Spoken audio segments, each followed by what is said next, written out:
गांव का नाम था कालीपुर, जहां सालों से एक डरावनी दास्तान सुनी जाती थी। गांव के बाहर एक पुराना पीपल का पेड़ था, जिसके बारे में कहा जाता था कि वहां रात के समय कोई नहीं जाता।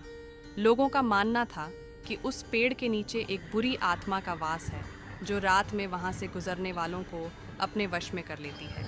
गांव में एक नवयुवक था, रमेश, जिसे इन कहानियों पर यकीन नहीं था। उसने गांव वालों की बातों को अंधविश्वास मानकर नज़रअंदाज कर दिया। एक दिन उसके दोस्तों ने उसे चुनौती दी कि वह रात के समय पीपल के पेड़ के पास जाकर दिखाए। रमेश ने हंसते हुए चुनौती स्वीकार कर ली और उसी रात पेड़ के पास जाने का फैसला किया।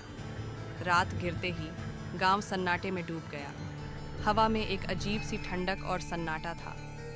रमेश ने अपनी टॉर्च उठाई और अकेला ही पीपल के पेड़ की ओर चल पड़ा। जैसे जैसे वह पेड़ के पास पहुंचा, उसकी टॉर्च की रोशनी कमज़ोर होने लगी और आसपास की हवा भारी लगने लगी। रमेश को अचानक एक ठंडक का एहसास हुआ, जैसे कोई अदृश्य ताकत उसे देख रही हो। जब वह पेड़ के पास पहुंचा, उसने देखा कि पेड़ के नीचे ज़मीन पर कुछ अजीब से निशान बने हुए थे, जैसे किसी ने ज़मीन को नाखूनों से खुरचा हो। तभी अचानक पेड़ की शाखाएं जोर जोर से हिलने लगी, जबकि हवा बिल्कुल शांत थी। रमेश ने इधर उधर देखा, लेकिन कोई नजर नहीं आया। उसकी धड़कनें तेज हो गईं। फिर भी उसने अपने डर को नजरअंदाज करने की कोशिश की। अचानक उसे पीछे से किसी के चलने की आवाज़ सुनाई दी। उसने मुड़कर देखा, पर वहाँ कोई नहीं था। तभी उसे महसूस हुआ कि उसकी टॉर्च अब बिल्कुल बंद हो गई थी। घबराते हुए उसने उसे फिर से चालू करने की कोशिश की, लेकिन टॉर्च चालू नहीं हुई। अंधेरे में खड़ा रमेश अपने चारों ओर गिरते डर को महसूस कर रहा था। तभी पेड़ के पीछे से एक परछाई उभरी।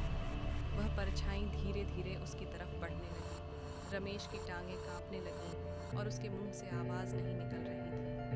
वह परछाई जैसे जैसे करीब आती गई, रमेश ने देखा कि उसका चेहरा विकृत था।